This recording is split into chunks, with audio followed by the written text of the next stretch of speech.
A gente tem fotos das operações da Marinalva, isso, né? Tem umas fotos fortes aí, cara. Deixa eu passar na tela para quem estiver isso aí, assistindo o podcast. Noção, cara, isso aí são as condições nas quais os escravos vivem. Uhum. Esse córrego com essa água barrenta é onde eles tomam água. No mesmo lugar onde o cachorro bebe água, os caras pegam a água para beber. Mas isso é uma coisa que eles tinham que se virar? Tipo, vamos beber água lá porque é o que tem? Ou os capangas falavam, a água é ali? Não, é porque era essa água que tinha. Isso porque aí tava ali e eles com sede iam ali tomar. Porque os caras trabalham. Uhum. E a fazenda não fornecia água potável para eles. Aí eles tinham que usar o que tinha. Beber água ali. Uhum. Cara, tem uma fazenda que é muito revoltante isso. No Pará, em que as vacas prenhes, né, dormiam num galpão com ar-condicionado para ficar na temperatura adequada, iluminação controlada por computador para ter iluminação adequada para as vacas prenhas, obviamente com água potável para as vacas, e os homens tomando água de córrego assim. Dormindo no meio do mato. As vacas dormem num galpão protegido, com temperatura controlada, iluminação controlada, água de qualidade, a melhor ração que você pode imaginar. E os seres humanos dormindo em cabanas, no meio do mato, às vezes ao relento, bebendo água de córregos. Isso aí eles querem economizar dinheiro, né? Sim. É esse o lance, né? Eles querem gastar menos. Na época da escravidão negra, os escravos, repetindo sempre, né? Inaceitável, ridículo, absurdo, mais ou menos recebiam comida, né? Para poderem ter força para trabalhar. Sim, era um gasto que o cara tinha também, né? Os caras tinham de comer e de estar saudáveis para poder trabalhar.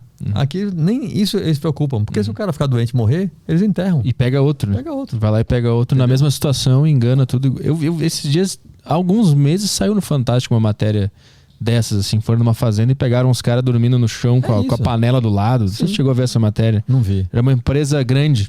Sim. O negócio que é interessante, o que eles falam? O que os donos falam? Eles falam que é mentira, que vocês estão vendo coisa? Que eles têm uma desculpa que eles falam? Sim, primeiro que é isso mesmo, assim, é assim que eles trabalham. Não ninguém trabalha assim, né? Não, mas eles estão acostumados, a gente do campo, não sei o quê. Não, ninguém está acostumado com isso, cara. Sabe?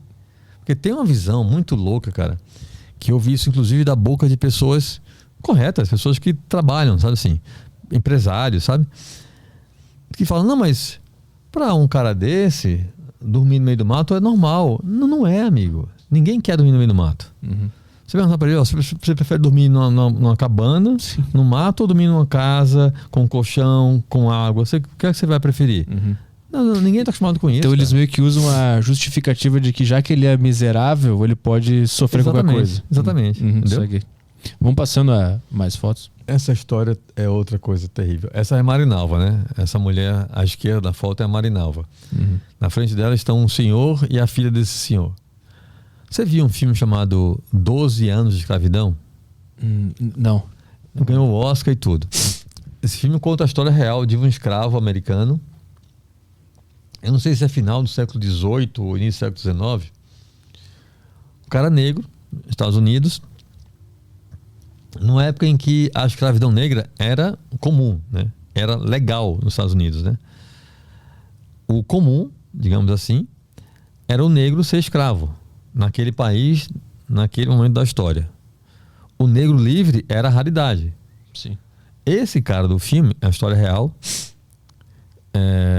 ele era livre porque ele trabalhou, juntou dinheiro e comprou a própria liberdade, né? Que era uma forma de você ser livre. Então era um negro livre. Só que, obviamente, cara, se até hoje tem racismo no mundo, né? No Brasil, muito. Imagina uma época em que a escravidão era a coisa normal. Você ter um negro livre, ninguém aceitava, os brancos não aceitavam, né? Resumindo, esse cara foi capturado e foi escravizado de novo, mesmo sendo legalmente homem livre. Então a história chama 12 anos de escravidão, o filme, porque esse sujeito passou 12 anos escravizado de novo, até provar que era livre e conseguir voltar a ser homem livre. Sim. 12 anos. Petri, esse sujeito passou 19 anos escravizado no Brasil. Caramba. Foi libertado em 2003, século 21. Esse cara, olha a imagem de fragilidade do cidadão. Sim. 19 anos escravizado numa fazenda no Pará. Esse cara, ele ficou surdo de um ouvido porque o trabalho dele era operar a motosserra. Então, 19 anos operando a motosserra todo dia, o barulho da motosserra acabou com o ouvido dele. Esse cara, na época que eu lancei o livro, até então, ali na frente dele tem um bolo de dinheiro. Ali é o dinheiro dele. 40 mil reais. 40.266 reais foi a indenização que ele recebeu. Na época, foi a maior indenização paga a um indivíduo por trabalho escravo no Brasil. Depois de 19 anos escravizado. Esse cálculo aí, como é que ele chega nesse valor? De acordo com o salário, de acordo com os danos e tudo mais, assim. É um cálculo que se ele tivesse uma CLT, era isso que ele devia ter ganhado, basicamente? Teoricamente. Mais uma indenização, imagino, pelo sofrimento e tal. Teoricamente. O cara nunca teve férias.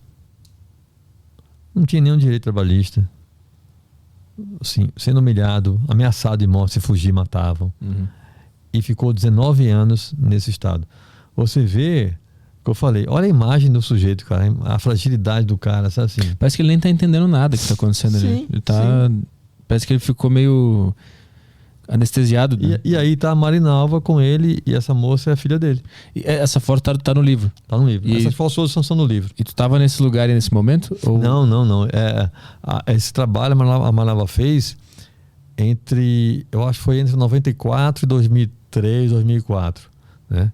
Tu fez o livro depois, tu não acompanhou. Eu comecei a entrevistar a Marinalva pro livro, eu acho que foi em 2007. 2006. Um tempo depois já. Ela não estava mais do grupo quando eu comecei a entrevistar ela pro livro. Entendi. Porque o livro, Petrinho, tem uma coisa muito legal que é o seguinte: o livro não é uma coletânea de operações com o trabalho escravo. O livro é a biografia dela. Só que a vida dela se confunde com o trabalho escravo, né? Então é muito legal o livro, cara, porque você vê a infância dela, tem histórias muito engraçadas, não é só tragédia, tem histórias engraçadas, curiosas da vida pessoal dela. O casamento dela com o Joel, o ex-marido dela, é um episódio assim, hilário, cara. Aconteceu tudo que você imaginar de desgraça naquele dia. Foi muito engraçada a história do casamento dela. Tem coisas curiosas que rolavam durante a operação. Tem coisas muito curiosas e interessantes sobre a vida dela, a forma dela ver o mundo, entendeu? Mas é óbvio que o cerne da história é o combate ao trabalho escravo, né? Então você vê a vida dela toda passando e sempre costurando com o assunto do trabalho escravo, né? O sonho dela era trabalhar com isso ou outra coisa completamente diferente? Cara, assim, o Meirelles, o Fernando Meirelles, né? O cineasta, inclusive o prefácio do livro é do Meirelles, ele que escreveu, um cara fantástico. O Meirelles fala uma coisa muito legal, ele diz que a grande vantagem de você escrever uma história real é porque a história real não precisa fazer sentido, porque aconteceu, entendeu? Quando você constrói uma história, quando você cria uma história, seja um livro de ficção ou um filme, seja o que for, você, o escritor, o roteirista, fica preocupado em fazer as coisas fazerem sentido. Sim. Na vida real não tem isso, amigo. A vida real acontece, não precisa fazer sentido, entendeu? A Marinalva, quando ela tinha 3 anos, vê que coisa doida, cara, isso está num livro. Os pais dela estavam indo, obviamente sem saber, para ser escravizados. Cara. Os pais dela estavam com a Marinalva com 3 anos, e os irmãos dela, todos maiores que ela caçula, estava a família dela num caminhão indo para uma fazenda. Ela nasceu em Campina Grande, estava indo, se não me engano, para Bahia, não, acho que era para Maranhão. Estava indo para Maranhão, pro pai dela trabalhar nessa fazenda. Iam ser escravos, cara. E aí, na viagem, a Marinalva, aos 3 anos, passou mal, ficou muito doente. Os pais voltaram para Campina Grande por causa dela. E ela vira a maior libertadora de escravos do Brasil que a gente tem notícia. Mas como é que eles souberam que se eles continuassem a viagem, eles seriam escravizados? Não, ninguém sabia. Mas hoje, sabendo tudo como funciona esse sistema, ela não tem dúvida alguma. Entendi. Porque foi aquilo que aconteceu com os pais dela. O pai dela, sem emprego, tinha lá um trabalho pequeno, ganhava pouco, a miséria na casa dela, família muito, muito, muito, muito pobre. E aí chegou lá um cara chamando quem quisesse trabalhar na fazenda. E o pai dela foi. E não queria ir sozinho, deixar a mulher com as crianças pequenas em casa. Ainda vamos todo mundo. Que inclusive, os fazendeiros adoram isso. Adoram quando vai família. O marido, a mulher e os filhos. Por quê? Porque vai ser tudo escravo. Mais mão de obra pra ele. Exatamente.